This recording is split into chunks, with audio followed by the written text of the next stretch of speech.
You know that clench in your chest when someone asks what you're feeling and the words just vanish? That lump in your throat that grows exactly when you most need to speak, when you most need to be heard, when you most need to say no, say stop, say you're hurt? How many times have you rehearsed entire conversations in your head, chosen every word with care, imagined the perfect moment to finally express what you feel? And when the opportunity arrived, you just smiled and said everything was fine? This silence isn't shyness. It's not just introversion or a lack of social skills.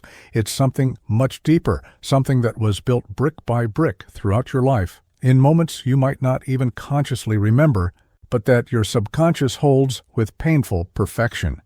Maybe it was that time you spoke your mind and were ridiculed, or when you asked for help and were ignored, or when you expressed an opinion and were punished for it, or simply when you realized, as a child, that speaking hurt more than staying quiet. And so you learned. You learned that silence is safety, that not bothering people is survival, that swallowing your own words is the price for acceptance, for not being abandoned, for keeping the peace. But this price is destroying you from the inside. You feel it, don't you?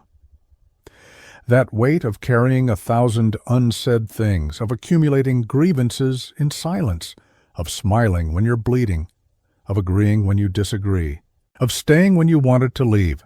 And the worst part is that the people around you don't even know. They think you're fine, that you're easygoing, that you have no problems, because you've become so good at hiding that you've forgotten how to reveal.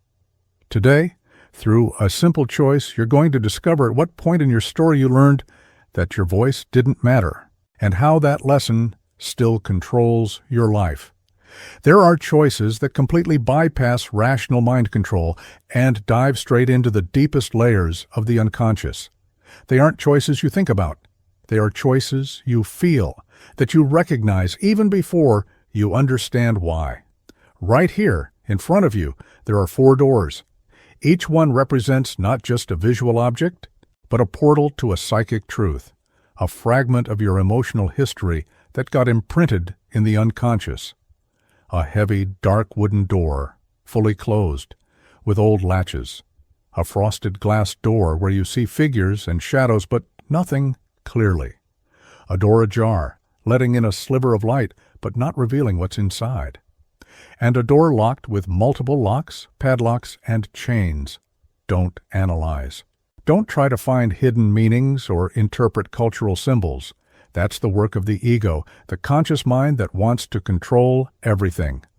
What I need is for you to allow your id, that primitive core of impulses and emotional memories that Freud described, to make the choice for you. Look at the 4 doors. Which one provokes something in you? Which one draws you in or repels you viscerally? Which one seems to be calling you or pushing you away without you being able to explain why? That's the door you should choose. Pause the video now if you need to. Look closely. Feel. And when you're sure of your choice, continue. Your unconscious answer is already ready. Now, let's discover what it reveals. If you chose the heavy, dark wooden door, fully closed with old latches, you are connected to a deep psychic pattern of protection through total isolation. This door isn't just closed, it's fortified. It was built not to let anything in, but also, and this is crucial, not to let anything out. What Freud would call a defense mechanism of massive repression, where everything threatening, painful, or unacceptable is pushed into the depths of the unconscious and locked behind increasingly thick barriers. You learn to stay silent in an environment where expressing anything was too risky. Perhaps your family couldn't tolerate conflict. Perhaps showing emotions was seen as weakness. Perhaps you grew up in a place where rules were rigid and punishment for breaking them was severe. Children who choose this door often grew up under the watchful eye of an extremely strict parental superego, where any authentic manifestation of the self was criticized, corrected, or silenced. So you learned not just not to speak, but not to feel. because feeling was the first step to speaking, and speaking was dangerous. You built this heavy door internally. You closed everything off. You locked away your desires, your anger, your sadness, your needs, and on the outside, you presented a tamed version of yourself to the world, someone who never bothers, never demands, never complains.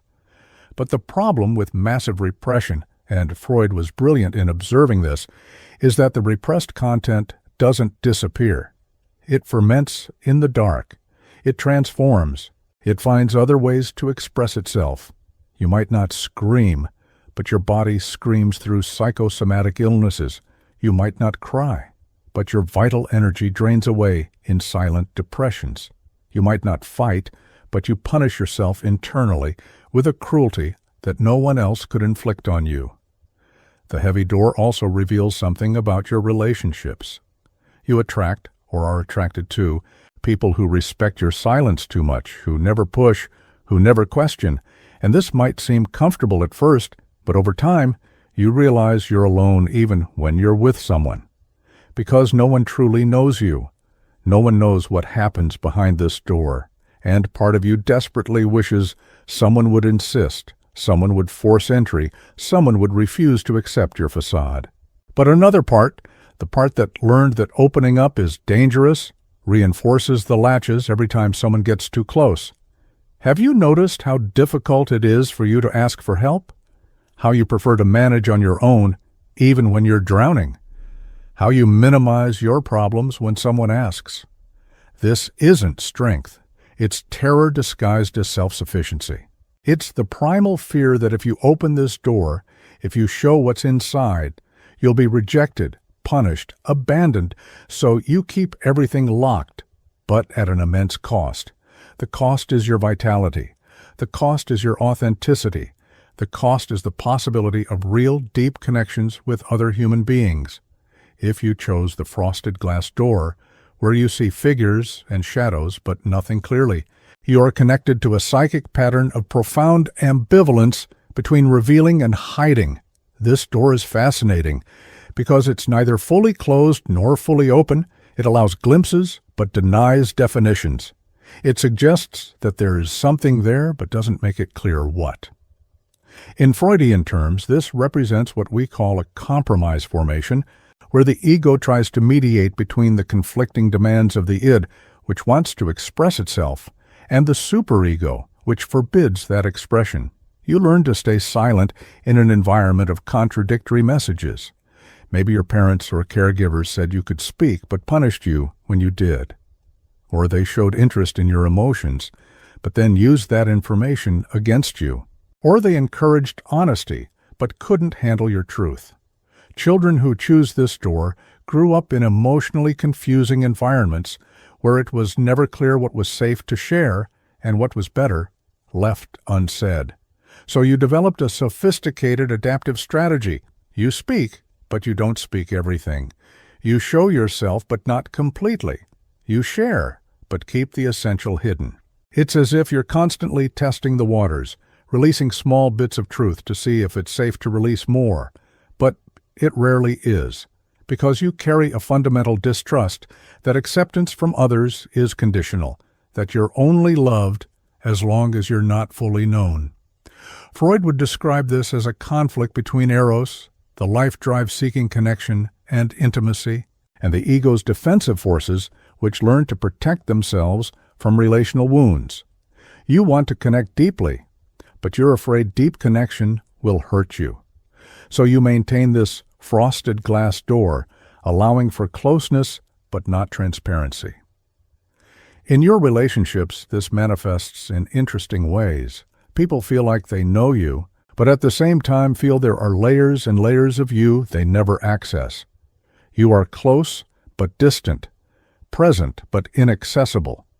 And when someone tries to see beyond the frosted glass, when someone asks deeper questions or demands more vulnerability, you panic because you don't know if you can trust. You learn that showing too much is risky, but hiding too much is lonely.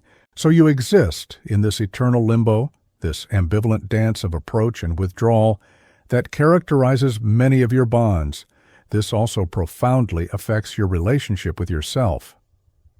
You have difficulty accessing and naming your own emotions because you've gotten used to keeping them diffuse, obscured, almost purposefully confusing.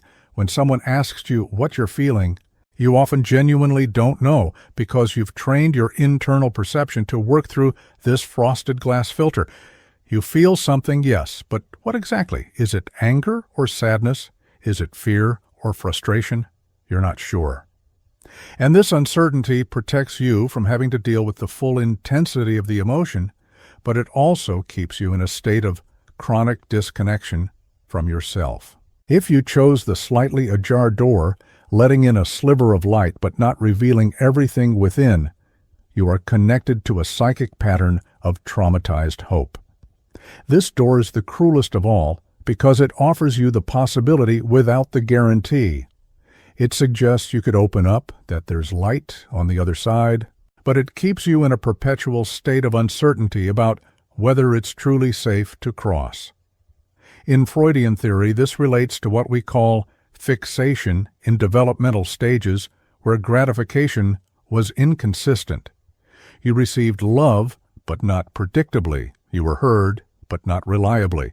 You were validated, but not consistently. So you learned to stay silent because you never knew when it was safe to speak and when it wasn't. Children who choose this door often had emotionally unstable or inconsistent caregivers. Parents who were loving and receptive at times, but cold, irritable, or completely absent at others. You learned that the emotional availability of others is unpredictable, so you developed hypervigilance, always trying to read the room, always trying to figure out if this is a moment you can open up or if it's better to retreat. This has created a deep relational anxiety in you. You want to open up. You feel you should open up. You see that sliver of light and fill with hope. But at the same time, you tremble with fear that if you cross the threshold, if you reveal yourself completely, you'll be hurt again. So you linger on the doorstep. You open it a little, test the reaction, and, depending on what happens, you open it more or close it again. Your relationships are characterized by this exhausting dance of advances and retreats. You get close, but when the person reciprocates, you get spooked and pull away. You share something important, but then regret it and try to downplay it. You ask for help, but when it comes, you reject it. People around you are confused, unsure how to act, because whatever they do seems to be both right and wrong. And you're confused too, because you genuinely want connection, genuinely want to open up, but the fear is greater than the desire. Freud would identify here the conflict between the pleasure principle, which pushes you toward the gratification of authentic connection, and the reality principle, which reminds you of the times that gratification was followed by pain. Your psyche is divided. Part of you wants to push that door open with all its might and step into the light. Another part wants to slam it shut and never risk getting hurt again. So you remain paralyzed in between this eternally ajar door that is neither fully closed nor fully open. This also manifests in how you handle conflict. You have difficulty confronting people directly, but you also have difficulty letting things go. So you exist in this state of chronic resentment, where you don't speak, but you also don't forget. You accumulate small hurts that were never resolved because you never had the courage to fully open the door and put everything on the table. And over time, these small hurts turn into a large, diffuse sadness that you don't even know the origin of anymore. If you chose the locked door with multiple locks, chains, and padlocks, you are connected to a psychic pattern of complex relational trauma. This door wasn't just closed, it was bolted, sealed, fortified in every possible way. It communicates a clear message: no one gets in here. Ever. In Freudian terms, we're talking about multi-layered defenses where each lock represents a different mechanism you develop to protect yourself from a wound that was too deep, too repeated, too devastating. You learned to stay silent because speaking resulted in traumatic consequences. It wasn't just a matter of not being heard or being criticized. It was something more severe. Perhaps you were betrayed when you opened up. Maybe you were hurt when you showed vulnerability. Maybe you were publicly ridiculed when you expressed your emotions. Maybe you were abandoned when you needed support the most. Whatever happened, it was so painful that your psyche decided it would never run that risk again. And then you didn't just close the door, you locked every possible entrance. You built security systems upon security systems. You developed a fundamental distrust of other human beings and the possibility of true emotional safety. Freud would talk about the compulsion to repeat here, but in a preemptive way. You were so wounded that your unconscious is determined never to repeat that experience, so it created insurmountable barriers. The problem is, these barriers also trap you. You're safe, yes, but you're also deeply isolated, because a door with so many locks is hard to open even for yourself. You've protected yourself so well that now you can't even access your own emotions. You've defended yourself so completely that now you can't distinguish between real threats and genuine connections. Everyone seems dangerous. Every vulnerability feels like a trap. Every invitation to intimacy feels like an attempt to hurt you. Your relationships, when they exist, are maintained at a safe distance. You might have people in your life, but they don't truly know you. You rigidly control what you share, what you show, what you let them see. And if someone tries to get too close, if someone starts asking deeper questions, if someone shows they want more intimacy, you feel an internal alarm blare and reinforce the locks even further. You might not even realize you're doing it. It might be automatic, it might be unconscious, but the pattern is clear. The more someone tries to get in, the more you lock down. This also affects your ability to ask for help. Even when you're in real distress, even when you're desperate, you can't break through your own defenses. You can't open the door enough to say, "I need you," so you suffer alone. And solitary suffering reinforces the belief that you are alone, that no one cares, that you can't trust anyone. It's a devastating vicious cycle where the original trauma created the defenses, and the defenses create more isolation. And the isolation validates the original trauma. Freud would describe this as a traumatic neurosis where the original event remains active in the present through the defense mechanisms you've built to cope with it. 4 doors, 4 different stories of silencing, 4 distinct ways you learned that your voice didn't matter, that your feelings were dangerous, that expressing yourself came at too high a cost. But here's the truth. Freud dedicated his life to demonstrating the unconscious forgets nothing.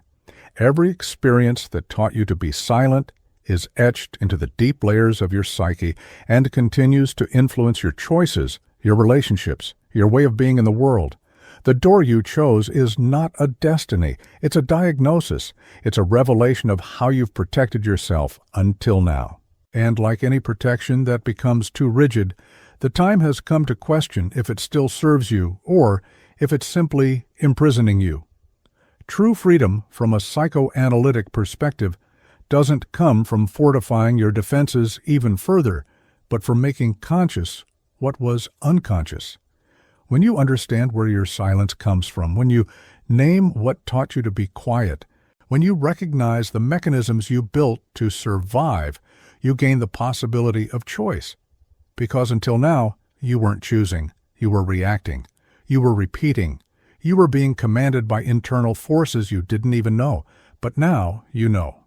Now you see the door. And seeing the door is the first step to deciding if you want to open it, even if it's just a crack, even if it's slowly, even if it's with fear.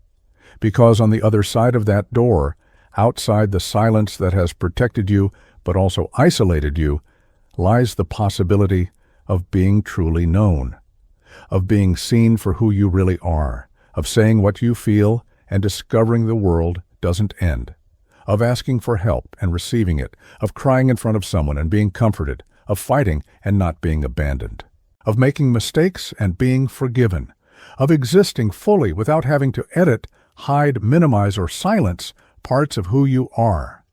This is the promise of self-awareness. It's not magic. It's not instant. It's not easy. But it is possible, and it begins with this kind of awareness you've just accessed. Now I want to know, which door did you choose? Write it here in the comments. Just the number of the door. You don't need to explain anything unless you want to, but I want to see how many of you chose each one, because there's something profoundly comforting in realizing you're not alone on this journey of silences and invisible wounds. If this video resonated with you in any way, if you saw yourself in any of these descriptions, please give it a like. It helps this content reach more people who are also trying to understand why they fall silent when they needed to shout.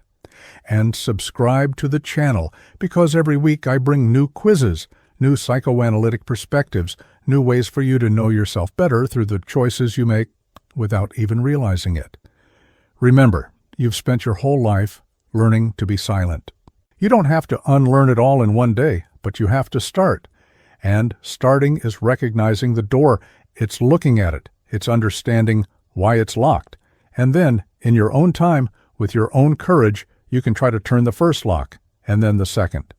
Until one day, perhaps, you discover you can breathe better when you're not carrying the weight of all the things you've never said.